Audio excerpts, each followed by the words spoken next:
লিল্লাহি রাব্বিল আলামিন। আল্লাহ সুবহানাহু ওয়া তাআলার মহান দরবারে লাখ শুকরিয়া জ্ঞাপন করছি, যিনি আমাদেরকে মাহে রবিউল আউয়ালের এই দ্বিতীয় জুমাতে মিজমিজি এলাকার হাজী আব্দুস সামাদ জামে মসজিদে জুমার সালাত আদায় করার জন্য আসার এবং বসার তৌফিক ইনায়েত করেছেন। এই জন্য বলি আলহামদুলিল্লাহ। রবিউল আউয়াল মাস এলে সারা বিশ্বের মুসলিম দেশগুলোতে একটা ভিন্ন আমেজ তৈরি হওয়া উচিত। কারণ পৃথিবী যখন জুলুম, নির্যাতন, শোষণ, নিপীড়ন, অত্যাচার, অবিচারে পরিপূর্ণ হয়েছিল, লুটতরাজ ছিল যেখানে মানুষের সবচেয়ে ভালো উপার্জন, নারী ধর্ষণ ছিল যেখানে সবচেয়ে ভালো কাজ, এমনিভাবে যেখানে নারীদের সুসংবাদ দেওয়া হলে চেহারা মলিন হয়ে যেত, নারীদেরকে জীবন্ত কবর দেওয়া হতো, যে সময় মানুষের ফরিয়াদে আকাশ বাতাস ভারী হয়ে গিয়েছিল, সেরকম এক অন্ধকার সময় যখন পৃথিবীর ইতিহাস তাকে আইয়ামে জাহিলিয়াত বলে স্মরণ করে, সেই সময় মরু প্রান্তরে একজন আগমন করলেন, যাকে আল্লাহ সুবহানাহু ওয়া তাআলা কিতাব দিয়েছেন, ক্বাদ জাআকুম মিনাল্লাহি নূরুন ওয়া কিতাবুম মুবিন। তোমাদের কাছে আল্লাহর পক্ষ থেকে আলো আগমন করেছে, আলো সমস্ত জাহিলিয়াতের অন্ধকারকে দূরীভূত করে আলোর মশাল জ্বালাবার জন্য যিনি আগমন করেছেন। কোরআন তাকে উদ্দেশ্য করে বলেছে, ক্বাদ জাআকুম মিনাল্লাহি নূরুন ওয়া কিতাবুম মুবিন। কোরআন আরো সুন্দর করে বলেছে, ওয়ামা আরসালনাকা ইল্লা রাহমাতাল লিল আলামিন।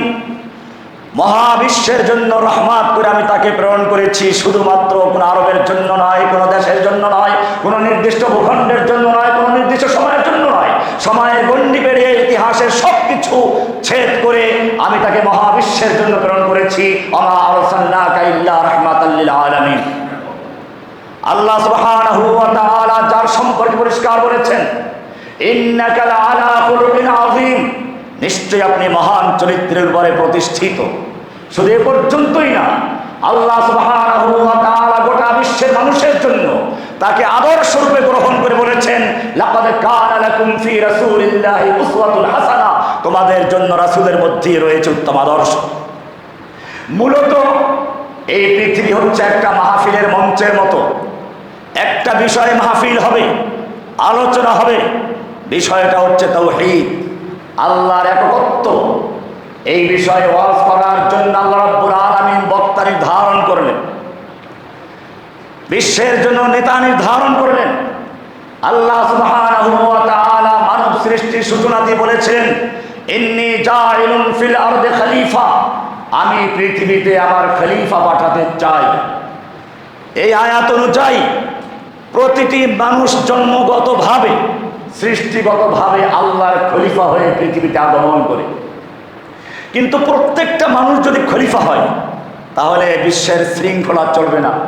সেই জন্য প্রয়োজন হলো, যেরকমভাবে ভোট দিয়ে কিছু লোকদেরকে এমপি বানানো হয়, এরকমভাবে আল্লাহ সুবহানাহু ওয়া তাআলা পৃথিবীর মানুষের থেকে কিছু লোককে নির্বাচন করবেন, বাছাই করবেন রাজনৈতিক এবং ধর্মীয় নেতৃত্ব দেওয়ার জন্য।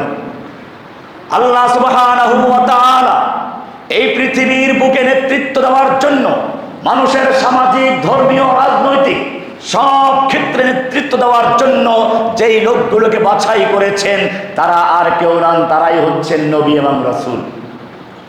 কোরআন বলছে, ওয়াজআলনাহুম আইম্মাতান ইয়াহদুনা বিআমরিনা ওয়াজআলনাহুম আইম্মা। আমি তাদের সকলকে, নবীদের সকলকে ইমাম বানিয়েছি, লিডার বানিয়েছি, নেতা বানিয়েছি। এটা শুধু মসজিদের নেতা নয়, আল্লাহ সুবহানাহু ওয়া তাআলা বলেছেন, আজআলনাহুম আইম্মা। আমি তাদেরকে ইমাম বানিয়েছি, লিডার বানিয়েছি, নেতা বানিয়েছি, যারা আমার নির্দেশে পৃথিবীকে পরিচালনা করবেন। সেই ধারাবাহিকতাই চলছিল। আল্লাহর রাসূল সাল্লাল্লাহু আলাইহি ওয়াসাল্লাম বলেছেন, কানাত বনু ইসরাঈলা তাসুসুহুল আম্বিয়া, বনি ইসরাঈলের নেতৃত্ব দিত, রাজনৈতিক নেতৃত্ব, ধর্মীয় নেতৃত্ব সব কিছু নবীদের হাতেই ছিল। কুল্লামা হালাকা নবিয়্যুন খালাফাহু আখার, যখনই একজন নবী মারা যেতেন তার স্থলে আরেকজন নবী স্থলাভিষিক্ত হতেন। ওয়া আনা খাতামুন নবিয়্যিন, কিন্তু জেনে রাখো আমি শেষ নবী, আমার পরে আর কোনো নবী আসবে না। নবুয়তের ধারা চলতে লাগলো। আমি এটাকে এভাবে উদাহরণ দিই, একটা বড় মহাসম্মেলনে একটা পোস্টার করা হয়, পোস্টারের হেডলাইনে বড় বক্তার নাম লেখা থাকে, প্রধান বক্তার নাম লেখা থাকে, নিচের দিকে অনেকগুলো বক্তার নাম লেখা থাকে। কিন্তু মাহফিল যখন শুরু হয়ে যায় প্রধান বক্তার খবর নেই, নিচের দিকের ছোট বক্তারা বক্তব্য রাখছেন, বক্তব্য দিচ্ছেন, চলে যাচ্ছেন, একের পর এক আগমন করছেন, আর সকলের মুখেই একটা বক্তব্য থাকে, প্রধান বক্তা এসে বিষয়ে চূড়ান্ত বক্তব্য দিবেন, অমুক বক্তা আসবেন, একটা যেমন আগমনী বার্তা দিয়ে যাচ্ছে। ঠিক তেমনি ভাবি পৃথিবীর মাহফিল শুরু হয়ে গেল, আদম থেকে শুরু করে সব বক্তা আগমন শুরু করলেন। ইব্রাহিম আলাইহিস সালামের উপর দায়িত্ব পড়ল প্রধান বক্তার জন্য মঞ্চ তৈরি করার জন্য।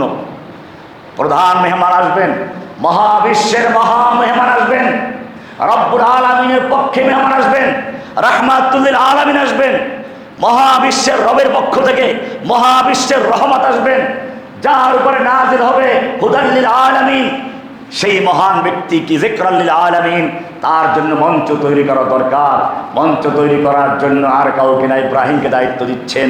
কোরআন বলছে ওয়াইদ ইয়ারফাউ ইব্রাহিমুল কওয়াইদা মিনাল বাইতি ওয়া ইসমাঈল, যখন ইব্রাহিম এবং ইসমাঈল আল্লাহর পক্ষ থেকে দায়িত্ব পেয়ে খানায়ে কাবা নির্মাণ করছিলেন, তিনটা দোয়া করেছিলেন, রব্বানা রব্বানা তাকাব্বাল মিন্না ইন্নাকা আনতাস সামিউল আলিম। ও রব্বুল আলামিন, আমি এবং আমার পুত্র মিলে তোমার মেহমানের জন্য মঞ্চ তৈরি করেছি, তোমার জন্য খানায়ে কাবা নির্মাণ করেছি, মাদ্রাসা তৈরি করেছি, মসজিদ তৈরি করেছি, সব কিছু করলাম, তুমি যদি কবুল না করো কোনো লাভ নেই।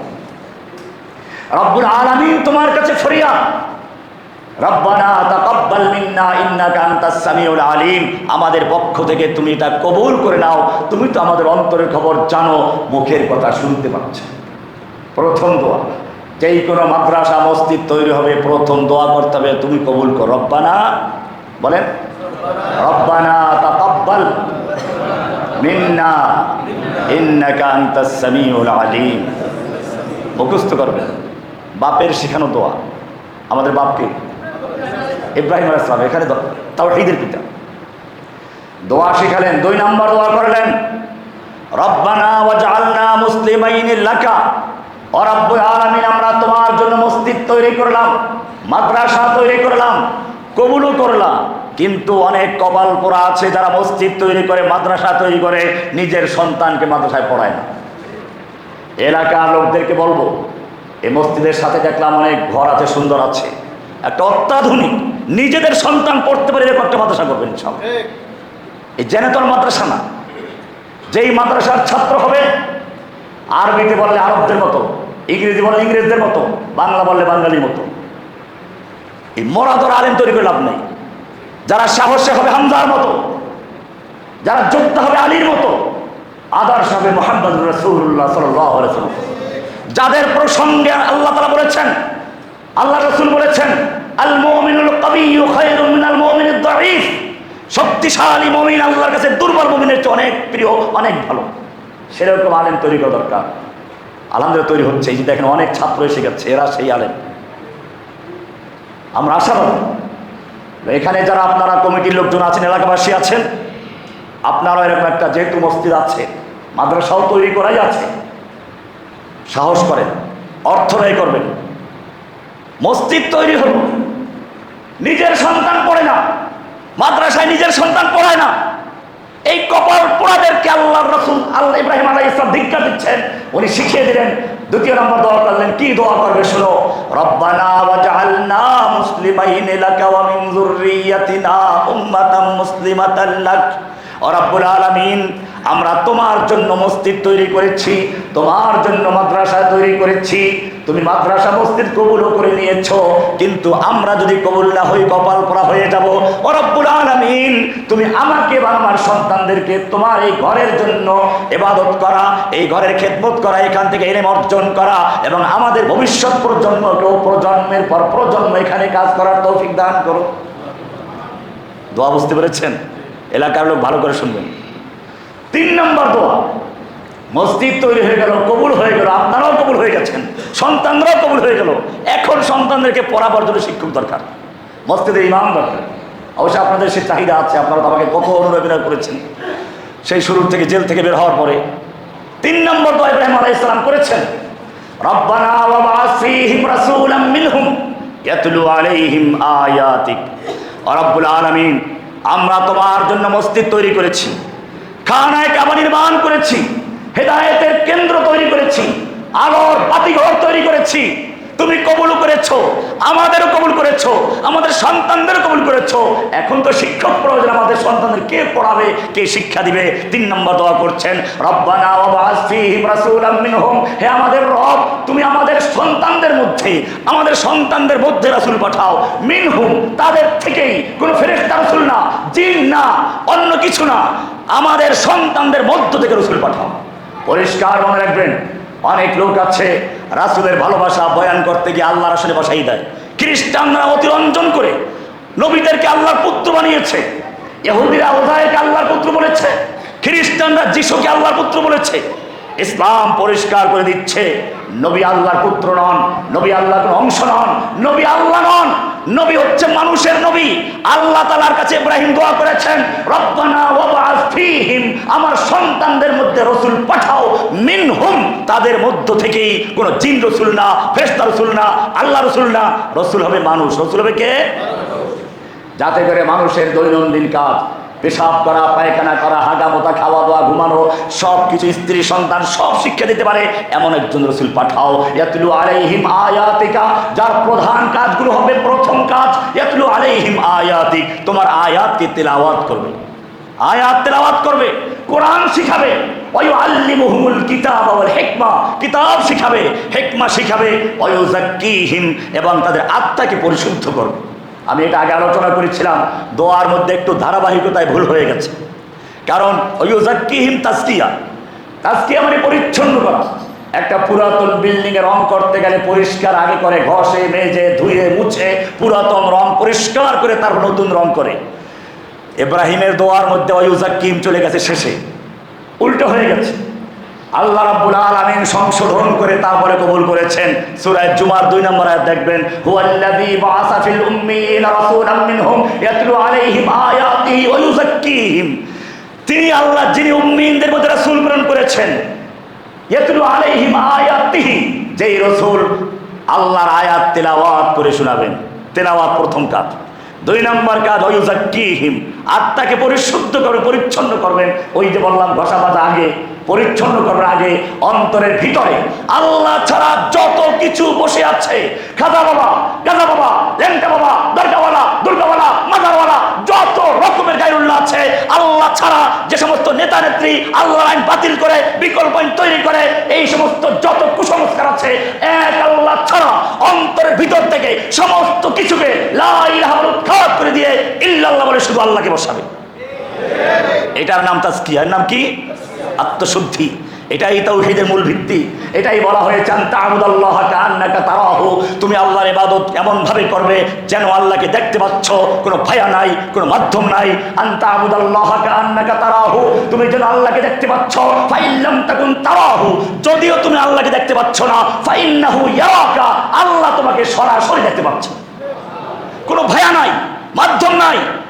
আর তুমি জিকির করতে বসতে বলো, আমি আমার কলমের দিকে মুতাওয়াজ্জু, আমার কলব পিসাব কিবলার কলমের দিকে মুতাওয়াজ্জু, তার কলব তার পীরের দিকে, এইরকম হাজার ভায়া মাধ্যমে তার আল্লাহর দিকে শিরক করেছো। তুমি যখন তোমার কলব তোমার পীরের কলমের দিকে মুতাওয়াজ্জু করেছো, তোমার পীর তখন তার স্ত্রীর কলমের দিকে মুতাওয়াজ্জু আছে, এটা তোর কলব কোথায় যাবে? তুমি যখন তোমার পীরের কলমের দিকে মুতাওয়াজ্জু আছো, তোমার পীর তখন পায়খানায় বসে আছে, তোমার কলব কোথায় যাবে? ভণ্ডামি, শিরক। এজন্য বলছে ওয়ায়ুযাক্কিহিম, সরাসরি আল্লাহর ইবাদত করবে। লা ইলাহা মানে কোনো ভায়া নেই, কোনো মাধ্যম নেই, কোরআন পরিষ্কার বলছে ইয়াকা নাবুদু ওয়া ইয়াকা নাস্তাঈন, একমাত্র তোমার ইবাদত করি, সূরা ফাতিহাতে বলা হচ্ছে। এখানে কোনো ভাই মাধ্যম আছে? এইখানে কলম মুতাওয়াজ্জ করো, ইয়াকা নাবুদু, আল্লাহ আমি তোমার দিকে মুতাওয়াজ্জ করি নাই, মুতাওয়াজ্জ করলাম আমার পীরের দিকে, তারপরে ইয়াকা নাবুদু বলা হচ্ছে। এখানে ভালো করে বুঝবেন, ইসলামের রূহ, ইসলামের প্রাণ শক্তি হচ্ছে তাওহীদ। ইব্রাহিম আলাইহিস সালাম সে দোয়াই করেছিলেন ওয়ায়ুযাক্কিহিম, অন্তর থেকে সমস্ত কিছু খালি করে আমরা ইবাদত করব শুধুমাত্র কার? শুধু আল্লাহ। ইবাদতের তরিকা শিখবো নবী রাসূলদের থেকে। সালাত, আকিমুস সালাত, সালাত কায়েম করো, হুকুম কার? আল্লাহ। সালাত কেমনে কায়েম করব? তরিকা মুহাম্মদুর রাসূলুল্লাহ।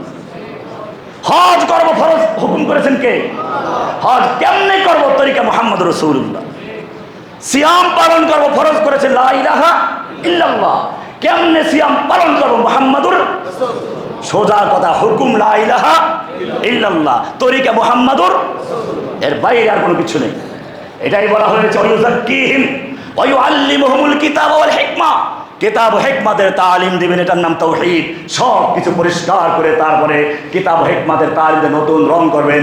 ইব্রাহিম দোয়া করছেন, মাহফিল এগিয়ে চলেছে, বক্তা আগমন চলছে, মাঝখানে অনেক বক্তা এসে গেছে, এবারে প্রধান মেহমানের আগের বক্তা এসে গেছেন ঈসা আলাইহিস সালাম। তিনি এসে বললেন, ইয়া বনী ইসরাঈল ইন্নী রাসূলুল্লাহি ইলাইকুম, হে বনী ইসরাঈল শুনে রেখো, আমি তোমাদের কাছে আল্লাহর পক্ষ থেকে রাসূল হয়ে আগমন করেছি। অমুসাদ্দিকাল লিমা বাইনা ইয়াদাইয়া মিনাত তাওরাত, আমার পূর্বে মুসা নবীর প্রতি যে তাওরাত কিতাব নাযিল হয়েছিল সেটাতে এবার স্বীকৃতি দিচ্ছি।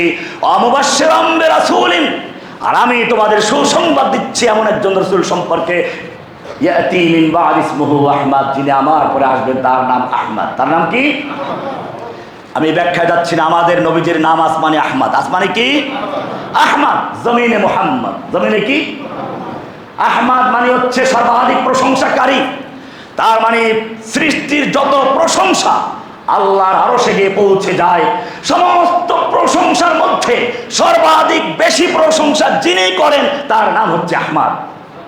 বোঝা গেল, আল্লাহ প্রশংসা জিন করে, ফেরেশতা করে, গাছগাছালি করে, মাছে করে, পাহাড় পর্বত করে, ফেরেশতারা করে, সব কিছুকে ছাপিয়ে সবচেয়ে বেশি প্রশংসা যিনি করেছেন তিনি কে? আহমদ। আসমানে আহমদ, জমিনে মুহাম্মদ। জমিনে কি? মুহাম্মদ মানে প্রশংসিত, তার মানে দুনিয়ায় যত মানুষের প্রশংসা করা হবে কিয়ামত পর্যন্ত সমস্ত মানুষের প্রশংসা একাত্র করে যা হবে, মুহাম্মাদের প্রশংসা তার চেয়ে বেশি হবে।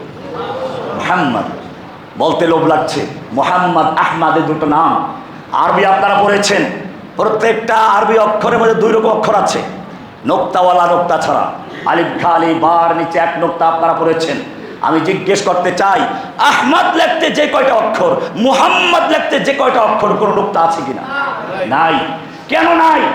আল্লাহ রাব্বুল আলামিন জানিয়ে দিলেন, ইন্নাকা লাআলা খুলুকিন আযীম, হে নবী আপনাকে আমি এমন ভাবে তৈরি করেছি, আপনার নামের মধ্যে আমি কোনো ফোঁটা রাখি নাই, কালো দাগ রাখি নাই, আপনার চরিত্রের মধ্যে আমি কোনো কালো দাগ, কোনো ফোঁটা দাগ রাখি নাই। নবীর চরিত্র নিয়ে কথা বলো, নবীর চরিত্র নিয়ে কলঙ্ক করার জন্য, কটূক্তি করার জন্য বিগত জালিম শাহী একদল নাস্তিক মোর্তাদেরকে শাহবাগে জড়ো করেছিল, যাদের কাজ ছিল আল্লাহর নবীকে নিয়ে কটূক্তি করা, আল্লাহর নবীকে নিয়ে তুচ্ছ-তাচ্ছিল্য করা। এখনো তাদের যে অংশটা পালিয়ে গেছে, বিদেশ বসে দেখবেন আল্লাহর নবীকে নিয়ে কটূক্তি করছে, আল্লাহর নবীকে নিয়ে তুচ্ছ-তাচ্ছিল্য করছে। এই রবিউল আউয়াল মাসে সবক নিতে হবে, বাংলার জমিনে যদি কোনো আল্লাহর নবীর দুশমন, কোনো মুস্তাখে রাসূল, কোনো বেয়াদব আল্লাহর নবীর শানে কোনো কটূক্তি করে, অশ্লীল কথা বলে, তুচ্ছ-তাচ্ছিল্য করে, এই বাংলার জমিন তাকে দেখতে দেওয়া হবে না ইনশাআল্লাহ।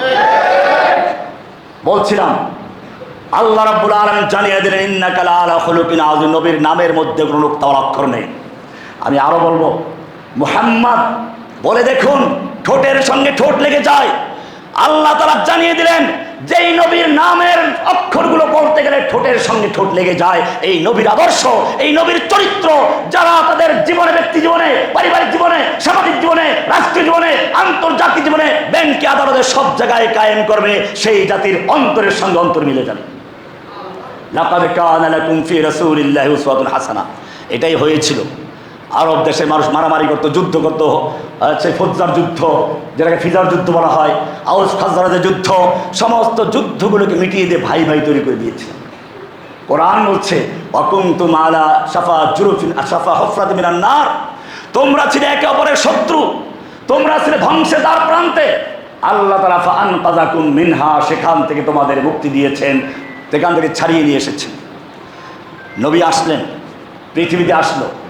আল্লাহর রাসূল সাল্লাল্লাহু আলাইহি ওয়াসাল্লাম যেদিন আসলেন, তার পিতা আগেই মারা গেলেন। আবু লাহাব, আল্লাহ নবীর আপন চাচা, তাকে গিয়ে তার দাসী খবর দিল, সুয়াইবা, তোমার যে ভাই মারা গেছে আব্দুল্লাহ, তার ঘরে একটা পুত্র সন্তান জন্ম হয়েছে, নাম রাখা হয়েছে মুহাম্মদ। আবু লাহাব খুশি না বেজার? মিলাদ মানে জন্ম। ভালো করে শুনুন, আল্লাহর নবীর মিলাদকে কেউ অস্বীকার করে নাই। আপনাদেরকে বিভ্রান্ত করে অমুকে মিলাদ মানে না, মিলাদ মানে জন্ম। আল্লাহর নবীর মিলাদ, আবু লাহাব মানে আল্লাহ নবীর মিলাদ, আবু জাহেল মানে আল্লাহ নবীর মিলাদ, মুসলিমরা মানে আল্লাহ নবীর মিলাদ, অমুসলিমরা মানে, আমেরিকা মানে, খ্রিস্টান মানে, ইহুদি মানে, নাস্তিকরাও মানে নবী জন্মগ্রহণ করেছেন। এতে কার কোনো সন্দেহ আছে? তো মিলাদে কি সন্দেহ আছে? মিলাদ মানে জন্ম। মিলাদ মানে ওইটা না যেটা এটা একটা অনুষ্ঠান করা হয়। আল্লাহর নবীর মিলাদে আবু লাহাবদের কোনো আপত্তি নাই, খুশি হয়েছে। শুধু খুশি হয় নাই, যেই দাসী গিয়ে তাকে খবর দিয়েছিল, সেই দাসীকে সে আঙ্গুলের ইশারায় মুক্ত করে দিয়েছে। হাদিসে এসেছে আল্লাহ রাসূল সাল্লাল্লাহু আলাইহি ওয়াসাল্লামকে মেরাজে আবু লাহাবকে দেখানো হয়েছে। জিজ্ঞেস করেন কি অবস্থা? আবু লাহাব বলল, খুব কষ্টে আছি, তবে তোমার জন্মের খবর শুনে খুশি হয়ে আমি আঙ্গুলের ইশারায় বান্দিকে আজাদ করে দিয়েছিলাম। এই কারণে প্রতি সোমবার আমার আঙ্গুলের ভিতরে একটা পানীয় পাই দুধের মতো, ওটা পান করলে তৃষ্ণার যে কষ্টটা ওইটা কিছুটা লাঘব হয়ে যায়। রাহমাতুল লিল আলামিন। আবু লাহাব বঞ্চিত হয় নাই, আবু লাহাব খুশি। আমরাও দেখি আল্লাহর নবী যখন এগিয়ে যাচ্ছেন, সাথে সাথে প্রথম দিকে তিনি রাখালগিরি করলেন। তাফসিরে লেখে, হাদিসে এসেছে, আল্লাহ রাসূল সাল্লাল্লাহু আলাইহি ওয়াসাল্লাম বলছেন, আল্লাহ তাআলা পৃথিবীতে যত নবী রাসূল পাঠিয়েছেন সকলে কি রাখালগিরি করতে হয়েছে, বকরির রাখাল। প্রশ্ন হলো, ইয়া রাসূলুল্লাহ, আপনিও কি বকরির রাখালগিরি করেছেন? বলে, হ্যাঁ, আমিও বকরির রাখালগিরি করেছি। কেন ছাগলের রাখালগিরি করতে হচ্ছে? দুইটা কারণ। এক নাম্বার কারণ, ছাত্ররা ভালো করে বুঝে রাখো, তোমরা ভবিষ্যৎ নেতা, তোমাদেরকে নেতৃত্ব দিতে হবে। ছাগল হচ্ছে সবচেয়ে গরিব প্রাণী, অসহায় প্রাণী। তার মানে উটের রাখালদের গরম থাকে, অহংকার থাকে, ঘোড়ার রাখালদের অহংকার থাকে, বকরির রাখালের অহংকার থাকে না, কারণ বকরি মিসকিন জানোয়ার। এটা তার আত্মশুদ্ধির দিকে ইঙ্গিত। দুই নম্বর বিষয় হচ্ছে, বকরি এমন এক প্রাণী, যদি 10টা বকরি একসাথে রশি ধরে টান দেন, সামনের দিকে খাবি দেবে, পা হেঁচড়ে যাবে, সামনে আসবে না। আর পিছনে গিয়ে রাগ করে বাড়ি মারলে এক এক দিকে দৌড় দিবে, মেজাজ যাবে খারাপ হয়ে। এইরকম বকরি মার্কা লোক, সামনে টানলে খামি দিবে, পিছনে টানলে এক একটা দৌড় দিবে এক একদিকে। এইরকম বিভিন্ন প্রকারের লোকদেরকে নিয়ে তোমাদের চলতে হবে। সেই জন্য তোমার মেজাজ যেন বিগড়ে না যায়, এই জন্য আল্লাহ রাব্বুল আলামিন সমস্ত নবীদেরকে ছাগলের রাখালগিরি করিয়েছে। রাখাল থেকে আসলেন, এবারে আরো যুবক হয়ে গেলেন। মক্কার লোকদের মধ্যে একজন লোক ব্যবসায়ের মাল নিয়ে আসলো, একজন চাঁদাবাজ। চাঁদাবাজ আমার দেশেও আছে। আমার একটা জায়গায় কাজ আমার দেখেছিল, হয়তো চাঁদাবাজি করতে গেছিল। আলহামদুলিল্লাহ, বিএনপির নেতৃত্বকে ধন্যবাদ জানাই, তাৎক্ষণিক ব্যবস্থা নিয়েছে তারেক রহমান সাহেব বা তার সঙ্গে যারা ছিল। যেই শুনতে পেরেছে জসিমউদ্দিন রহমানির প্রতিষ্ঠানে হামলা করেছে চাঁদার জন্য, সঙ্গে সঙ্গে কমিটি বিলুপ্ত করে দিয়েছে, আজীবনের জন্য বহিষ্কার করেছে। এটাই হওয়া উচিত, যাতে করে সন্ত্রাসীদের কোনো দল নেই, চাঁদাবাজদের কোনো দল নেই। আমি সারা বাংলাদেশের তাওহীদি জনতাকে বলবো, সারা বাংলাদেশের যুবকদেরকে বলো, প্রত্যেকটা এলাকায় এলাকায় লাঠিয়াল বাহিনী তৈরি করো, চাঁদাবাজ গেলে মাইকে ঘোষণা দিয়ে এমন ধোলাই দিবে যেন বাংলার জমি থেকে চাঁদাবাজ সব ওদের নেত্রী হাসিনার সাথে যোগ দেয়। পরিষ্কার সাহস রাখো। মুসলিম ও চাঁদাবাজের জন্য আজকে দেশের অবস্থা খারাপ হয়ে যাচ্ছে। এই জন্য প্রত্যেকটা অঞ্চলে অঞ্চলে, প্রত্যেকটা মহল্লায় লাঠিয়াল বাহিনী তৈরি করো, যুবকরা ঐক্যবদ্ধ হও। তোমরা কোন দুর্বল নবীর উম্মত নও। আল্লাহর নবী যখন দেখলেন সেই লোকটা ব্যবসায়ের মাল নিয়ে মক্কায় এসেছে, একজন লোক প্রতারণা করে তার থেকে কিনার ভান করে মালগুলো নিয়ে গেছে, তাকে নির্যাতন করেছে। সেই লোকটা চিৎকার মেরে সাহায্য চেয়েছিল, কেউ এগিয়ে আসলো না। তখন মক্কার কয়েকজন যুবক এগিয়ে আসলো, হিলফুল ফুজুল গঠন করলো। সেই লোকদের 4টা অঙ্গীকার ছিল। আমি এই বিস্তারিত আলোচনা করতে একটু পুরা জীবনীর উপর একটা রোশনি মারতে চাচ্ছি, আলো দিতে চাচ্ছি। 4টা ধারা আছে, আমার এখানে নোট করা আছে।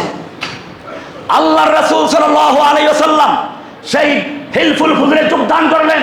শুধু যোগদান করেছেন তা নয়, তিনি যখন নবী তখনও বলেছেন এই ইসলামের মধ্যেও যদি ওই রকম কোনো সংগঠন আমাকে আহ্বান করে আমি সেই সংগঠনের সদস্য হওয়ার জন্য এখনো প্রস্তুত আছি। প্রশংসা করেছেন। কাজ ছিল মজলুমদের ডাকে সাড়া দেওয়া, কোন জালিমের পক্ষে না দাঁড়ানো, অন্যায়ের বিরুদ্ধে সোচ্চার থাকা, মাজলুমের পক্ষে প্রতিশোধ নেওয়া, এইরকম চারটা ধারা নিয়ে হিলফুল ফজল সংগঠন করতে হয়েছিল। আল্লাহর নবী সেই সংগঠনের একজন সদস্য হয়েছিলেন। আরো সামনে বাড়তে লাগলেন, আরো বড় যুবক হলেন। এবারে মক্কার খানায়ে কাবা বন্যার প্লাবনের কারণে ভেঙে গেল, পুনর্নির্মাণ করা হলো। সমস্ত গোত্রের লোকের ঐক্যবদ্ধ হলো, কাবা পুনর্নির্মাণ করতে হবে, হালাল পয়সা দিয়ে কাবা নির্মাণ করব। হালাল পয়সা জমা করা হলো। ইঞ্জিনিয়ার বলল এই পয়সা দিয়ে খানায়ে কাবা যেই পর্যন্ত ছিল অতটা নির্মাণ করা যাবে না, হয়তো তোমাকে হারাম পয়সা লাগাতে হবে, নতুবা কিছু অংশ বাদ দিতে হবে। ইতিহাস সাক্ষী, আপনারা জানেন মক্কার খানায়ে কাবার পুনর্নির্মাণের জন্য হালাল পয়সায় যখন পূর্ণ ঘর নির্মাণ করা সম্ভব হচ্ছিল না, তখন মক্কার নেতারা বলল আল্লাহর ঘরে হারাম পয়সা লাগাবো না, প্রয়োজনে একটা অংশ ছেড়ে দিব। আজ পর্যন্ত হাতিমে কাবা একটা অংশ আপনারা দেখেছেন দেওয়াল দিয়ে ঘেরা আছে, ওইটাই সেই অংশ, যে অংশটা কুরাইশের লোকদের হালাল পয়সায় নির্মাণ করা সম্ভব হয় নাই, হারাম পয়সা তারা লাগায় নাই, কাবা এভাবেই রেখে দিয়েছে। মনে রাখতে হবে আজকে যারা সুদ ঘুষ আর হারামের টাকা দিয়ে বিশাল বিশাল মসজিদ তৈরি করছে আর নাম কামাচ্ছে, অমুক বড় মিয়া সাহেবের কিয়ামতের মাঠে তোমার এই মসজিদ তোমার জন্য আযাবের কারণ হবে, নাজাতের কারণ হতে পারে না। আল্লাহ তাআলা হারামের উপার্জন কবুল করেন না। এই বিষয়ে মক্কার কাফেররা পর্যন্ত এই বর্তমান সমাজের মুসলমানদের চেয়ে অনেক অগ্রগামী ছিল। খানায়ে কাবার ইতিহাস পড়ুন আর বাস্তবে গিয়ে কাবা দেখুন। একটা অংশ এখনো বাহিরে সাক্ষী দিচ্ছে যে মক্কার কুফাররা পর্যন্ত হারাম পয়সা কাবায় লাগায় না। কাবা নির্মাণ করলো সকলে মিলেমিশে ঐক্যবদ্ধভাবে, কি ভ্রাতৃত্ব, কি বন্ধুত্ব, কাবা নির্মাণ করছি, কিন্তু মুহূর্তের মধ্যেই সব ঐক্য ভ্রাতৃত্ব ভেঙে চুরমার হয়ে গেল। কারণ হজরে আসওয়াদ পাথর কে লাগাবে? প্রত্যেক দলের নেতারা চায় আমরা লাগাবো, ইতিহাসের সাক্ষী হয়ে থাকবো, এই মর্যাদা আমরা নিব, তোমাদের দিব না। মারামারি লেগে চূর্ণ বিচূর্ণ হয়ে যাওয়ার অবস্থা দাঁড়িয়ে গেল। তখন চিন্তা করলো মারামারি করে লাভ নেই, একটা সিদ্ধান্ত করো, আগামীকাল সূর্যোদয়ের পূর্বে যেই লোকটা সর্বপ্রথম খানায়ে কাবা দিয়ে এগিয়ে আসবে সে ব্যক্তি যে সিদ্ধান্ত দিবে ওটাই মেনে নিব। এবারে অপেক্ষার পালা, দেখি আগামীকাল সূর্যোদয়ের পূর্বে কাবার দিকে কে এগিয়ে আসে।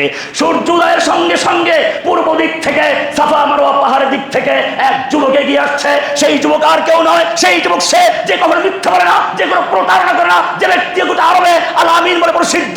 যা আল আমিন, আল আমিন এসেছে, বিশ্বস্ত রূপে এসেছে, আল আমিন এসেছে। সবাই গিয়ে তাকে স্বাগত জানালো যে তুমি তো আজকের এই সৌভাগ্যবান ব্যক্তি, আমরা এই সিদ্ধান্ত গ্রহণ করেছি, তুমি যেই বিচার করবে পাথর রাখার ব্যাপারে আমরা সেটাই মেনে নিব। যুবক মুহাম্মদ সাল্লাল্লাহু আলাইহি ওয়াসাল্লাম আর কেউ বললেন ঠিক আছে। ইচ্ছে করলে তিনি নিজের হাতে রাখতে পারতেন, তিনি বলেন একটা রুমাল বিছাও, পাথরটা রাখলেন। এবারে দলপতিদেরকে সব গোত্রের নেতাদেরকে বলেন এক একজন এক এক কোণা ধরো। এবারে সবাই ধরে ওই পর্যন্ত নিয়ে গেল, আল্লাহ নবী নিজের হাতে স্থাপন করে দিয়ে দিলেন। সবাই খুশি, এককভাবে আর কেউ এই মর্যাদা নিতে পারে নাই। এটাই হচ্ছে সেই নবী মুহাম্মদ সাল্লাল্লাহু আলাইহি ওয়াসাল্লাম নবুয়ত প্রাপ্তির আগেই তার অবস্থান। এটাই ছিল জনসেবার প্রতীক।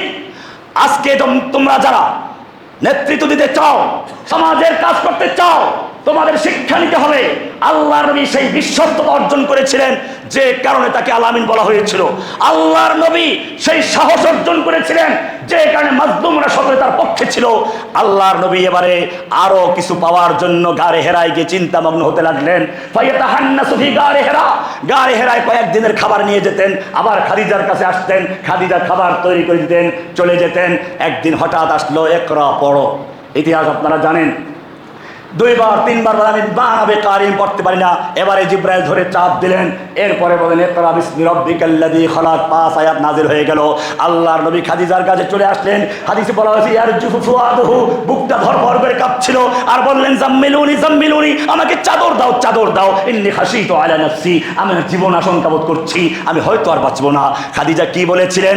না, আপনাকে আল্লাহ মারবেন না, কারণ আপনি না তাহাজ্জুদ পড়েন, আপনি গারে হেরাইকে ধ্যান করেছেন, মুরাকাবা করেছেন, ইবাদত করেছেন, না, একটা শব্দ এগুলো বলেন নাই, পরিষ্কার বলে দিলেন কাল্লা ওয়াল্লাহি লা ইউখজিকাল্লাহু আবাদা ইন্নাকা লাতাসিলুর রাহমা ওয়া তাহমিলুল কাল্লা ওয়া তাকসিবুল মাদুম ওয়া তাকরিদ দাইফ। বুখারী শরীফের শুরুতেই 4 নম্বর হাদিসের পৃষ্ঠাগুলো দেখো, পরিষ্কার লেখা 3 নম্বর হাদিস পরিষ্কার লেখা আছে কাল্লা। খাদিজা বললেন না, আপনাকে আল্লাহ ধ্বংস করবেন না, এটা নিশ্চয়ই আপনাকে আল্লাহ তাআলা বিশেষ কোনো নিয়ামত দান করেছেন, কারণ আপনার ভিতরে বিশেষ কিছু গুণ আছে যেই গুণগুলো অন্য কারো মধ্যে পাওয়া যায় না।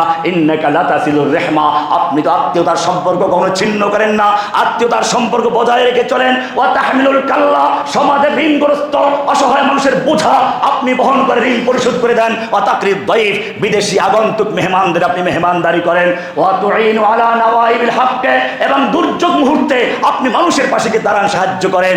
এই কথাগুলো বলে সান্ত্বনা দিয়েছিল।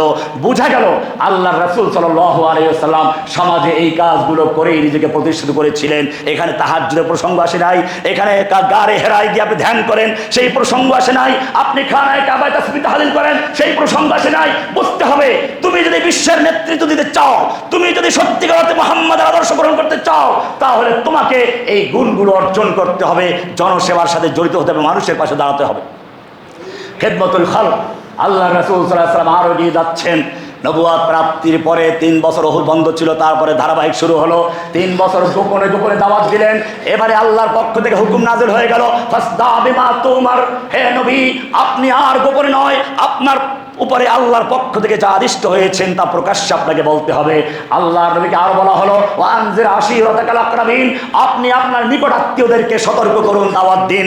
আল্লাহর নবী আরবের প্রথা অনুযায়ী সকালবেলা গিয়ে পাহাড়ে উঠলেন, উঁচু জায়গায় উঠে একটা খবর দিলে ওটার গুরুত্ব হতো অন্যরকম।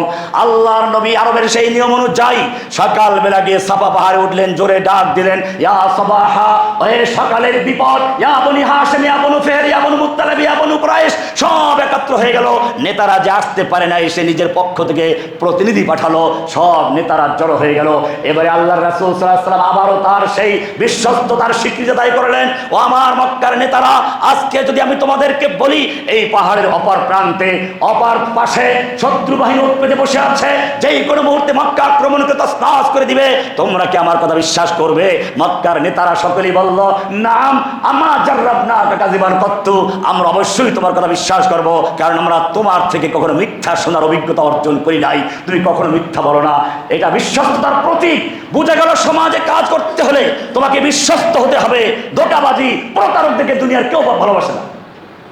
আল্লাহর রাসূল সাল্লাল্লাহু আলাইহি ওয়াসাল্লাম বললেন, ও মক্কার নেতারা শুনো, লাউ কুলতুম কালিমাতান ওয়াহিদাতান, যদি একটা কথা বিশ্বাস করো, একটা কথা মানতে পারো, তামলিকুনা বিল আরব, গোটা আরবের তোমরা মালিক বনে যাবে, ওয়া তাদিনু লাকুমুল আজম, অনারব বিশ্ব তোমাদের দিন গ্রহণ করবে। মাত্র একটা কথা বলবে, আবিল জিজিয়া, অন্য বিশ্ব তোমাদের দিন গ্রহণ করবে, অথবা তোমাদেরকে জিজিয়া কর দিয়ে তোমাদের বশ্যতা স্বীকার করে থাকবে, অধীনস্থ থাকবে। মাত্র একটা কথা। আবু জাহেল দাঁড়িয়ে গেল, আর ওয়ালা হবে আশারা, মোহাম্মদ বলো একটা কেন 10টা কথা মানতে রাজি আমরা, বলো তাড়াতাড়ি সেই কথা কি। আল্লাহ নবী এখন বলবেন, সব শোনার জন্য চাতক হয়ে তাকিয়ে আছে। কি কথা? সেই কথা যেই কথা বললে মক্কার আরব দেশের মালিক বনে যাবে, অনারব বিশ্ব তাদের দিন গ্রহণ করবে এবং জিজিয়া কর দিয়ে থাকবে।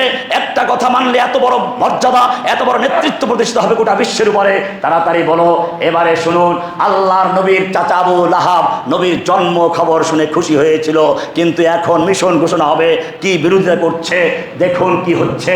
আল্লাহর নবী এবারে বললেন, ইয়া আইয়ুহান নাস কুলু লা ইলাহা ইল্লাল্লাহ তুফলিহুন, ওহে বিশ্ববাসী, সেই একটি কথা আর কিছু নয়। সেই কথা হচ্ছে সে কথা যে কথা আদম বলে গেছে, লা ইলাহা ইল্লাল্লাহ আদম সফিউল্লাহ, যে কথা নূহ বলে গেছে, লা ইলাহা ইল্লাল্লাহ নূহ নবিউল্লাহ, যেই কথা ইব্রাহিম বলে গেছে, লা ইলাহা ইল্লাল্লাহ ইব্রাহিম খলিলুল্লাহ, যে কথা মূসা কালিমুল্লাহ বলে গেছে, লা ইলাহা ইল্লাল্লাহ মূসা কালিমুল্লাহ, লা ইলাহা ইল্লাল্লাহ ঈসা রূহুল্লাহ, ইসমাঈল যাবিহুল্লাহ, সেই কালেমা কুলু লা ইলাহা ইল্লাল্লাহ তুফলিহুন। সঙ্গে সঙ্গে আবু লাহাব দাঁড়িয়ে প্রতিবাদ করলো, তাব্বান লাকা সাইরাল ইয়াউম আলিহাদা জামাআতানা, তোমার গোটা জীবন ধ্বংস তুমি আমাদের জন্য জড়ো করেছো। বুঝে গেল। তারা আর বলল, আলিহাদা জামাআতানা আজআলাল ইলাহা ওয়া আলা আলিহাতা ইলাহা ওয়াহিদা, তুমি কি সর্বনাশ তাই না করেছো? আজআলাল আলিহাতা ইলাহা ওয়াহিদা, আমাদের এই যে বড় বড় দেবদেবী মূর্তি 360 মূর্তি দাঁড়িয়েছে, এইগুলো সব বাতিল করে দিয়ে এক আল্লাহ কেন্দ্রিক করতে হবে। আইন্না লা তারিকু লা আলিহাতিনা, আমরা কি আমাদের সব দেবদেবী, আমাদের খাজা বাবা, আমাদের গাজা বাবা, আমাদের ল্যাংটাওয়ালা, আমাদের মাজারগুলো সব ত্যাগ করবো? লে শাইর মাজনুন, একসাথে দুই গালি শুরু হয়ে গেল পাগল কবির কথায়। যেই লোকটা একটু আগে সবার কাছে জনপ্রিয় ছিল, যেই লোকটা ছিল আলামিন, মুহূর্তের মধ্যে তারা পাল্টে গেল। বোঝা গেল আবু লাহাব আল্লাহর নবীর জন্ম মিলাদে খুশি হয়েছিল, আল্লাহর নবীর মিশন যেদিন ঘোষণা হলো সেদিন নবীকে মারতে উদ্যত হলো। বোঝা গেল আজ পর্যন্ত আবু লাহাবের যারা ভক্ত, আবু লাহাবের যারা অনুসারী, আবু লাহাবের যারা দলের লোক, এখনো তারা মিলাদে খুশি, নবীর মিশনে খুশি না। আমি জিজ্ঞেস করতে যাই, যারা বড় বড় মিলাদ মাহফিল করে, যখন বাংলার জমিনে আল্লাহর নবীকে নিয়ে তুচ্ছ তাচ্ছিল্য করা হচ্ছিল, আল্লাহর নবীকে গালিগালাজ করা হচ্ছিল, তখন এই আশিকে রাসূল নামধারী এই মিলাদি হুজুররা কোথায় ছিল? মনে রাখতে হবে, আল্লাহর নবী নিজের মিলাদ জন্মদিন পালন করেন নাই। আল্লাহর নবী পরিষ্কার করেছেন দুইটা ঈদের দিন, ঈদুল ফিতর, ঈদুল আযহা, নিজের জন্মদিন কি ঈদ আখ্যায়িত করেন নাই। আল্লাহর নবীকে জিজ্ঞেস করা হলো, তিনি বলেছেন আমি সোমবার দিনে জন্মগ্রহণ করেছি, তোমরা সোমবার দিনে রোজা রাখো। রোজা রাখার কথা আছে, ঈদের দিনে কি রোজা রাখে নাকি? আর ঈদ পালন করে ঈদের নামাজ কয় রাকাত, কোন ঈদগাহে পড়া হবে তাও ঠিক করে নাও। আমার মনে হয় এই লোকগুলো তাও তৈরি করে নি, কারণ বেদাতের পিছনে শয়তান থাকে। আল্লাহর নবী তোমার এই মিলাদ প্রতিষ্ঠার জন্য আসেন নাই, মিলাদের কেউ বিরোধিতা করে নাই। আবু লাহাব স্বীকার করেছেন মিলাদ আছে, জসিমউদ্দিন রহমান স্বীকার করে মিলাদ আছে, জন্ম আছে, নবী জন্ম হয়েছেন। ইহুদি বলবে জন্ম হয়েছে, মিলাদ আছে। খ্রিস্টান বলবে মিলাদ আছে, সমস্যা নাই, নবী জন্মগ্রহণ করেছেন। আবু জাহেল বিশ্বাস করে, দুনিয়ার সব মানুষ বিশ্বাস করে, চীন আরব সব বিশ্বাস করে, কেউ অস্বীকার করে নাই, কারণ নবী তো জন্মগ্রহণ করেছেন। জন্মগ্রহণ করার নাম মিলাদ। প্রচলিত মিলাদ একটা বেদাত। আল্লাহর নবীর মিশনকে ধ্বংস করার জন্য আল্লাহ নবীর মৃত্যুর 400 হিজরি পরে ইরাকের মুসিল এলাকার এক রাজা, এক বাদশাহ যখন দেখলো তাকে লোকেরা ইসলামের জন্য ঘৃণা করে, তখন সে নবীর আশেক প্রমাণ করার জন্য দরবারে এক মৌলবীকে দিয়ে এই প্রচলিত মিলাদের প্রথা শুরু করে। আমি সেই ইতিহাস বলতে গেলে অনেক সময় লাগবে। আমি চাচ্ছি আল্লাহ নবীর সারা জীবনের একটা ঝলক আপনাদের সামনে তুলে ধরতে। রাসূল সাল্লাল্লাহু আলাইহি ওয়াসাল্লাম মিশন ঘোষণা করলেন। এবারে লা ইলাহা ইল্লাল্লাহ আবু জাহেল বুঝতে পারলো, আবু লাহাব বুঝতে পারলো, লা ইলাহার মধ্যে দুইটা অংশ আছে।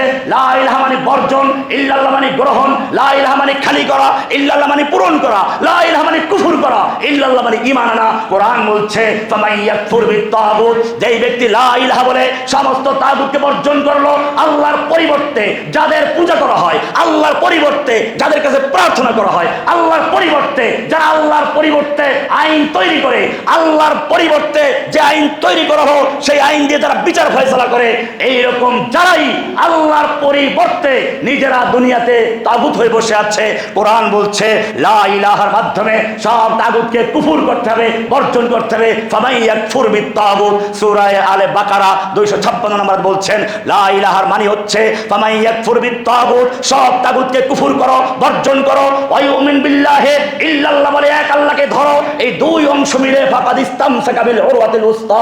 কোন শব্দ জিনিসকে ধরতে হলে, ঝুলতে হলে দুই হাতে ধরতে হয়, এক হাতে ধরলে চলবে না। যদি কোনো ব্যক্তি আল্লাহ বিশ্বাস করে, লা ইলাহা বলে তাগুতকে বর্জন করে নাই, ও ঈমানদার না, ও মুনাফিক, ও মুশরিক। মসজিদের আল্লাহ একজন, বাইরে আল্লাহ আরেকজন। কোরআন বলছে ওয়াকালাল্লাহু লা তাত্তাখিযু ইলাহাইন ইসনাইন, খবরদার দুই আল্লাহ বানাইও না। মসজিদের আল্লাহ একজন, সংসদের আল্লাহ আরেকজন। মসজিদের আল্লাহ একজন, আদালতের আল্লাহ একজন। আল্লাহ বলছেন না, লা ইলাহা ইল্লাল্লাহ মানে হচ্ছে লা ইলাহা বলে সব তাগুতকে বর্জন করো, ইল্লাল্লাহ মানে শুধু এক আল্লাহকে গ্রহণ করো। এইভাবে যারা দুইটাকে মিলাবে, আল্লাহ বলছেন ফাকাদ ইসতামসাকা বিল উরওয়াতিল উসতা, সেই ব্যক্তি মজবুত রশি ধরলো, মজবুত হাতল ধরলো।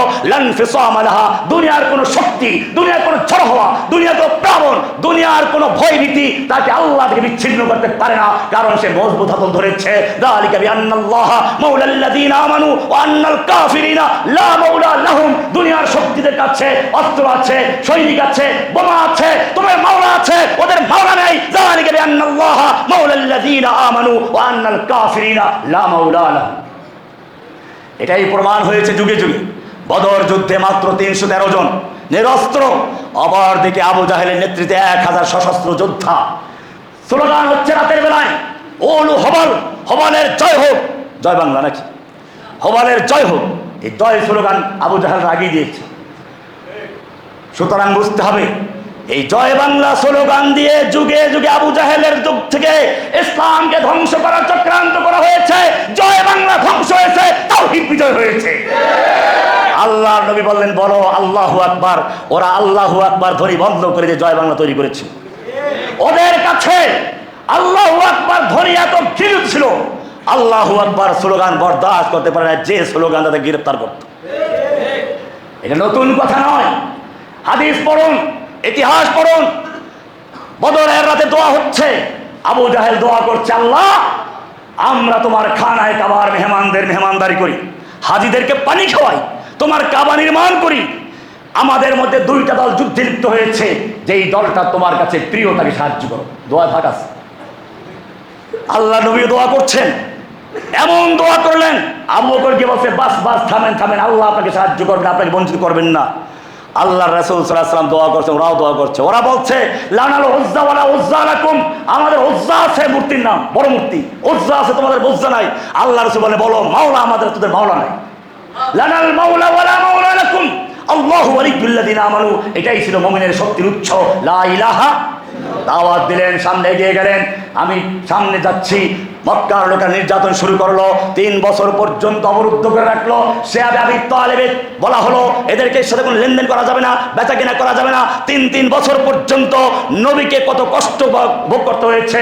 আমাদের তো জেলখানায় খাবার পানি ছিল, কিন্তু রাসূল সাল্লাল্লাহু আলাইহি সাল্লামকে যেখানে বন্দী করে রাখা হয়েছিল সেখানে খাবার পানি ছিল না, অনেক শিশু মারা গেছে। এইভাবে 3 বছর পর্যন্ত চলে গেছে। বোঝা গেল ইউসুফ আলাইহিস সালাম থেকে শুরু করে আমাদের নবী পর্যন্ত, আমাদের নবী থেকে আমাদের ইমাম আবু হানিফা রাহমাতুল্লাহ আলাইহি, ইমাম আহমদ রাহমাতুল্লাহ আলাইহি, ইমাম ইবনে তাইমিয়া রাহমাতুল্লাহ আলাইহি, দেওবন্দের বড় উলামায়ে কেরাম সব জেল খেটেছে। বাংলাদেশের বিজ্ঞ আলেম যারা সকলেই জেল খেটেছে।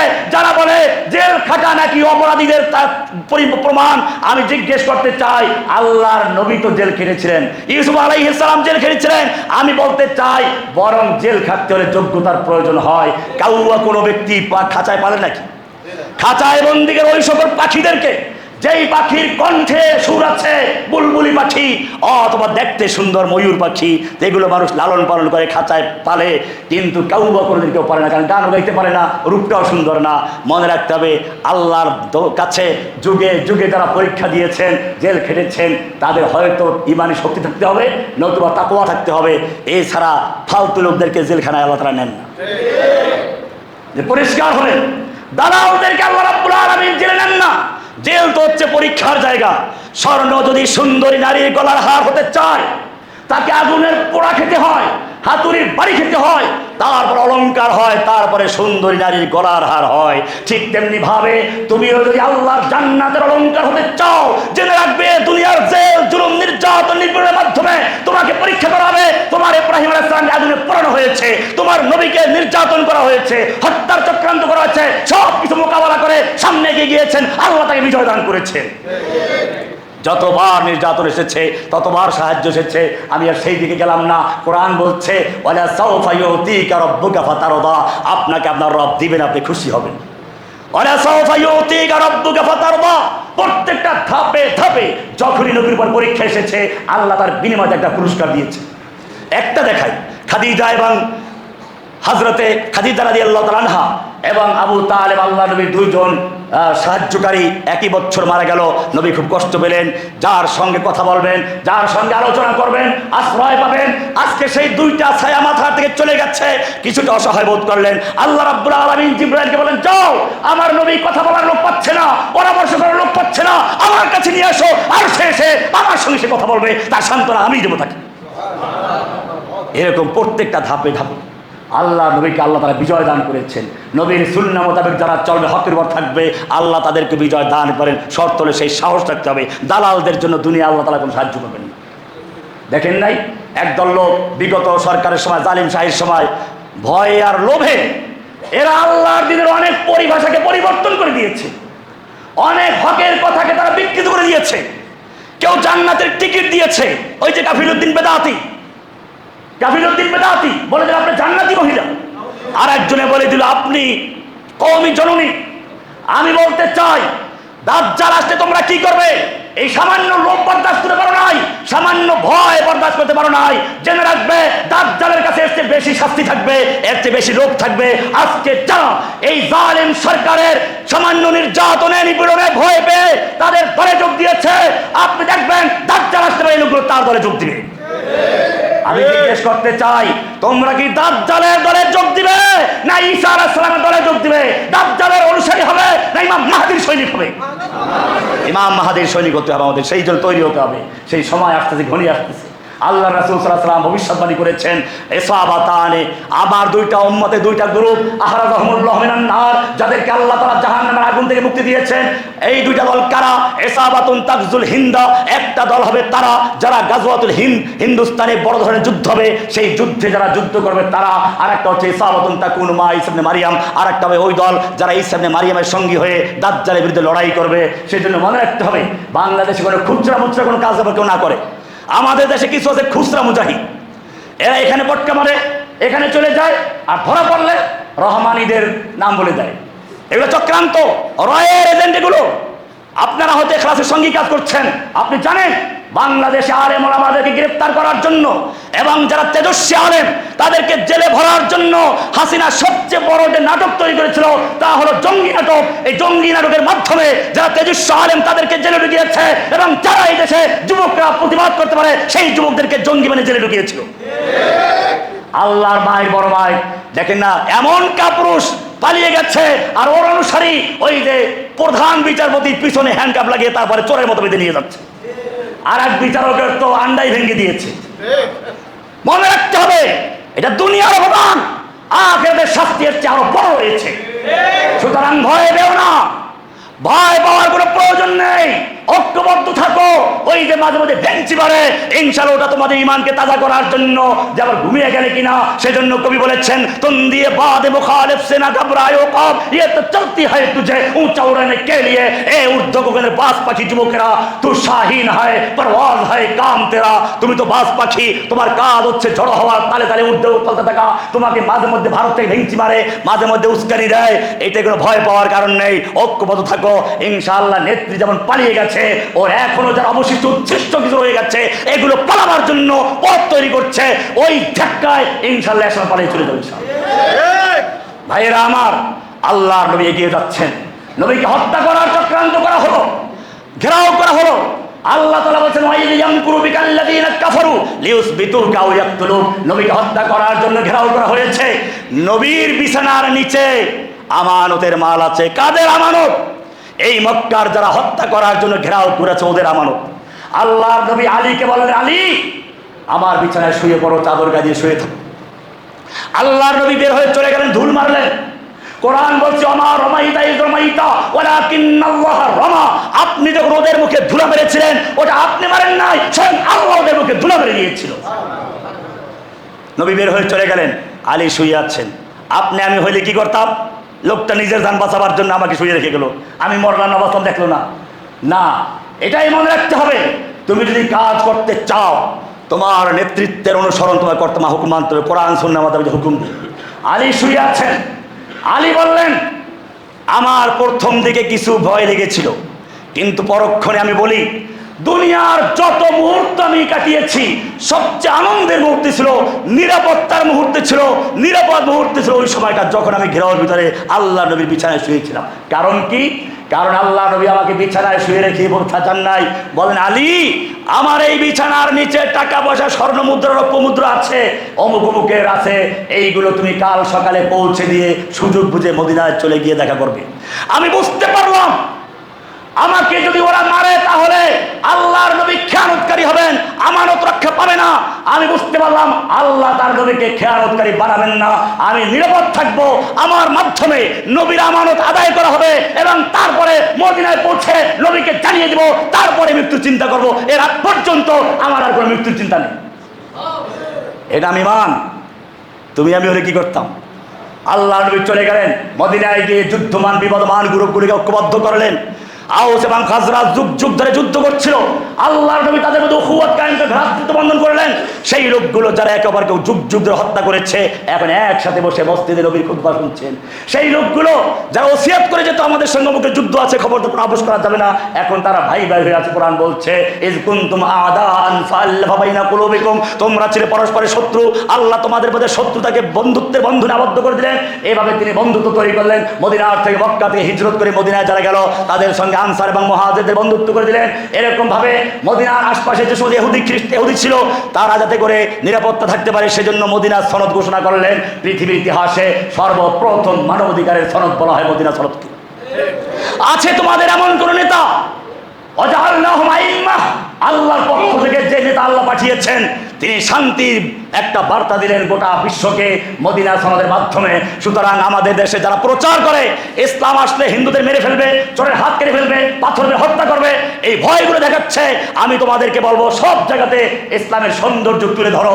ইসলাম পাথর মারা তখন বলে যখন এটা প্রমাণিত হবে, ইসলাম চোরের হাত কাটা বলে তখন যখন খয়বর বিজয়ের পরে ইসলামের লোকগুলো সব ধনী হয়ে গেছে, কোনো গরিব নাই, এখন আর চুরি করার প্রয়োজন নেই, তখনই চোরের হাত কাটার বিধান এসেছে। এরপরেও তোমরা জানো আল্লাহর নবীর সাহাবী ওমর ইবনে খাত্তাব যখন খলিফাতুল মুসলিমিন ছিলেন তখন দেশে একটু অভাব দেখা দিল, উনি বিচারকদের কাছে পত্র লিখলেন দেশে অভাব দেখা দিয়েছে, এখন যদি কোনো চোর চুরি করে ধরা পড়ে হাত কাটবে না।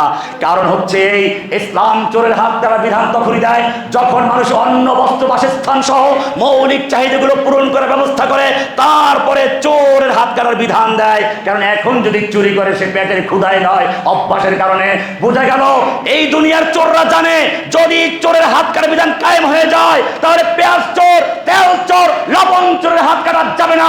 হাত কাটাতে ওই সমস্ত চোরদের যারা মন্ত্রী হয়ে, এমপি হয়ে, সচিব হয়ে, দলের নেতা হয়ে এদেশের লক্ষ কোটি কোটি ডলার বিদেশে পাচার করেছে ব্রিফকেস ভরে, এমনকি পাওয়ার সময়ও 6টা ব্রিফকেস ভরে স্বর্ণরৌপ্য নিয়ে পালিয়েছে, বিচারে যাওয়ার সময়ও দলের নেতাদেরকে ভুলে গেছে, সব ভুলে গেছে, কিন্তু টাকার বস্তা ভুলে নাই। ইসলাম চোরের হাত কাটার কথা বলে ওই সমস্ত ভিআইপি চোরদেরকে যারা অফিসে বসে বসে দলের নেতৃত্বের পদে বসে সচিবালয়ে বসে যারা দেশের অর্থ চুরি করে বিদেশে বেগম পাড়া বানায়, যারা বিদেশে ব্যাংকে জমা রাখে, এই সমস্ত ভিআইপি চোরদের হাত কাটার বিধান দিয়েছে। আর এই আইনকেও অলঙ্ঘনীয়। মক্কা বিজয় হলো, আল্লাহর মক্কা বিজয়ের পরে ঘোষণা করলেন ওহে মক্কার লোকেরা আজকে তোমরা আমাকে কেমন ব্যবহার আশা করছো? তোমরাই তো সেই লোকগুলো যারা আমাকে হত্যার জন্য ঘেরাও করেছিলে, তোমরাই সে লোকগুলো যারা বেলালকে উত্তপ্ত বালুর উপরে শুয়ে নির্যাতন করেছিলে, তোমরাই সে লোকগুলো যে লোকগুলো সুমাইয়াকে লজ্জাস্থানে বর্ষা দিয়ে আঘাত করে হত্যা করেছিলে। বলো তোমরা আজকে আমার থেকে কেমন ব্যবহার আশা করছো? মক্কার লোকেরা বলল যে একটা উত্তম ভ্রাতার থেকে, উত্তম চাচার থেকে যা আশা করা যায় তাই করছি। আল্লাহর নবী সেদিন কি করেছিলেন জানেন? যে আবু সুফিয়ানের নেতৃত্বে এত বড় বড় যুদ্ধগুলো হয়েছিল, আল্লাহ নবী বললেন যাও আবু সুফিয়ান ঘরে যারা আশ্রয় নেবে তারা সব নিরাপদ, যাও ঘরের দরজা বন্ধ করে ভিতরে থাকো নিরাপদ, যাও মক্কার খানায় কাবার সামনে বসে থাকো নিরাপদ, যুদ্ধ করতে আসলে রক্ষা হবে না। আল্লাহ নবী এবারে বললেন, দেখলেন যারা সব কাবার সামনে এসে অপেক্ষায় আছে, আল্লাহ নবী জিজ্ঞেস করলেন কেমন ব্যবহার আশা করছো? লোকেরা বলল একজন উত্তম ভ্রাতার থেকে, উত্তম চাচার থেকে যা আশা করা যায় তাই করছি। আল্লাহ রাসূল সে ঐতিহাসিক ভাষণ দিলেন, আল্লাহ নবী শিখিয়ে দিলেন যারা নেতৃত্বে আছো, যারা বিজয় লাভ করো তাদের আদর্শ। তিনি বললেন দুশমন আমার হাতের মুঠোর ভিতরে একটা ইঙ্গিত দিলে 10,000 তলোয়ারে গর্দান গুলো দিবে। আল্লাহ বললেন না, আজকে লা তাসরিবা আলাইকুমুল ইয়াউম, আজকে আমি সে কথাই বলবো যেই কথা বলেছি আমার ভাই ইউসুফ আলাইহিস সালাম তার ভাইদেরকে হাতের মুঠোর ভিতরে পাওয়ার পরে, যারা তাকে হত্যা করার চক্রান্ত করেছিল, যারা তাকে অসহায় অবস্থায় কুপি নিক্ষেপ করেছিল, তাদেরকে যখন হাতের মুঠো পেয়েছিল তখন যা বলেছেন তাই বলছি, লা তাসরিবা আলাইকুমুল ইয়াউম, আজকে তোদের বিরুদ্ধে আমার কোনো ক্ষোভ নেই। ইযহাবু আনতুমুত তুলাকা, যাও আজকে আমি তোমাদের সকলকে সাধারণ ক্ষমা ঘোষণা করলাম। আল্লাহর মক্কা বিজয় করে 3 দিন থাকলেন। এর মধ্যে মক্কার সে আবু জাহেলের বংশ বনু মাখজুমের একজন লোক একটা মহিলা চুরি করে বসেছে, চোরের বিধান হাত কাটা। এবারে মক্কার বনু মাখজুম গোত্রের লোক, হাত কাটা গেলে ওই বংশের বদনাম হয়ে যাবে, নবীর কাছে কে সুপারিশ করবে? সবাই ধরলো উসামা ইবনে যায়েদ, আল্লাহ নবীর পালক নাতি, যায়েদ বিন হারেস আল্লাহ নবীর পালক পুত্র, তার ছেলে ছিল উসামা, তাকে ধরলো তুমি তো দাদার সঙ্গে কত কথাই বলো, এই কথাটা একটু বলো যে বনু মাখজুম গোত্রের একজন মহিলা চুরি করেছে, হাত কাটা গেলে ওদের বংশের নাক কাটা যাবে, তাছাড়া ওই মহিলার হাত কাটলে এরা নও মুসলিম, ইসলাম ত্যাগ করে মোরতাদ হইতে পারে। কি সুন্দর সাজিয়ে দিয়েছে। আল্লাহর নবীর কাছে গিয়ে যখন ওসামা কথা বললেন, ভালো করে জেনে রাখো আইনের শাসন কাকে বলে, ইনসাফ কাকে বলে। আল্লাহর নবীর কাছে যখন ওসামা বললেন, আল্লাহ নবী রেগে লাল হয়ে গেলেন, বলেন আতাশফাউ ফি হাদ্দিন মিন হুদুদিল্লাহ। ওসামা, তোমার এত বড় সাহস হলো কি করে আল্লাহর একটা হদের ব্যাপারে, আইনের ব্যাপারে সুপারিশ করছো? জেনে রাখো কুরাইশ বংশের বনু মাখজুমের গোত্রের মহিলা ফাতেমা নয়, আল্লাহি ইন্না ফাতেমা বিনতি মুহাম্মদ সারাকাত। আজকে যদি মুহাম্মাদের কলিজার টুকরা ফাতেমা বিনতি মুহাম্মদ, মুহাম্মাদের কন্যা ফাতেমা চুরি করতো, লাকাতাতু ইয়াদহা, আমি আল্লাহর বিধান বাস্তবায়ন করতে গিয়ে, আইনের শাসন প্রতিষ্ঠা করতে গিয়ে আমি তার হাত পর্যন্ত কেটে ফেলতাম। এটাই হচ্ছে ইসলামের আইন। আমি গরিব ধনী ফকিরের জন্য ভেদাভেদ নেই। আল্লাহ রাসূল আরো বললেন, আগের যুগের লোকেরা এটাই করতো, ধনীরা চুরি করলে হাত কাটতো না, গরিবরা করলে হাত কাটতো। কিন্তু জেনে রাখো ইসলাম তা করবে না। এইভাবে আইনের শাসন কায়েম করলেন। আল্লাহ নবী এরপরে মদিনায় চলে গেলেন। আবার পরের বছর আবু বকরকে হজ পাঠালেন, কারণ এখনো মক্কার খানায় কাবায় ল্যাংটা লোকেরাও তওয়াফ করতো, মুশরিকরা তওয়াফ করতো। আল্লাহ নবী আবু বকরকে পাঠাইলেন, যাও আলীকে পাঠায় ঘোষণা করো, এর পরের বছর থেকে আর কোনো উলঙ্গ ব্যক্তি তওয়াফ করতে পারবে না। কি বুজুর্গ দেখেন না, কয় কি যেই কাপড় পরে আমরা গুনাহ করি, এই কাপড় পরে আল্লাহর ঘর তওয়াফ করবো, হজ করবো, ল্যাংটাই হজ করবো। আমাদের এখানে ল্যাংটা বাবা, মনে রাখবে ল্যাংটা লংটার স্থান ইসলামে নাই। আল্লাহ নবী পরিষ্কার করে দিয়েছেন, পরিষ্কার পরিচ্ছন্নতা ঈমানের অঙ্গ। আল্লাহ নবী বলেছেন, লাউলা আন আশুক্কা উম্মতি, আমি যদি আমার উম্মতের জন্য কষ্টকর মনে না করতাম, তাহলে আমি প্রত্যেক নামাজের সঙ্গে মেসওয়াক করা ফরজ করে দিতাম। যেই নবী এত গুরুত্ব দিয়েছেন মেসওয়াক করে যে নামাজ পড়া হয়, আল্লাহ রাসূল বলেন 25 গুণ সওয়াব বেশি মেসওয়াক বিহীন নামাজের চেয়ে। এই নবীর উম্মতরা যখন দেখে দাঁতে ময়লা, গায়ে ময়লা, শরীরে জট, মাথায় জট, শরীরে চট, আর বলে আল্লাহর ওলি, এই বেটা রোগী হিসেবে খেদমত করা আমার আপত্তি নাই, পাগল হিসেবে খেদমত আপত্তি নাই, কিন্তু যদি এই লোকগুলোকে আল্লাহর ওলি মনে করিস, আল্লাহর নবীর সঙ্গে বেয়াদবি করেছ, ইসলামের সঙ্গে বেয়াদবি করেছ, তওবা করো। ইসলামের সঙ্গে দুর্গন্ধ, পচা গান্দা, এই সময় গাঁজাখোর, বাটপার, এদেরকে ইসলাম আল্লাহর ওলি মনে করতে পারে না। মনে রাখতে হবে, ইসলাম পরিষ্কার পরিচ্ছন্ন শিক্ষা দেয়, ইসলাম শিক্ষা দেয় সামাজিকতা, ইসলাম শিক্ষা দেয় ভদ্রতা। এমনিভাবে আমাদের মনে রাখতে হবে, মক্কা বিজয়ের পরে আল্লাহ রাসূল সাল্লাল্লাহু আলাইহি ওয়াসাল্লাম এবারে মক্কার ঘোষণা দিলেন। এইভাবে আল্লাহ রাসূল সাল্লাল্লাহু আলাইহি ওয়াসাল্লাম একটা সময়, আমি আগামী জুমায় ইনশাআল্লাহ যদি আল্লাহ তাআলা চাহে, এই বাকি অংশ অর্থাৎ মক্কা বিজয়ের, মক্কার বিদায় ভাষণ এবং তারপর অংশ আলোচনা করব। আগে চলে আসবেন। আল্লাহ তাআলা আমাদের সকলকে বিষয়গুলোকে বুঝার মতো তৌফিক দান করুন, আমিন।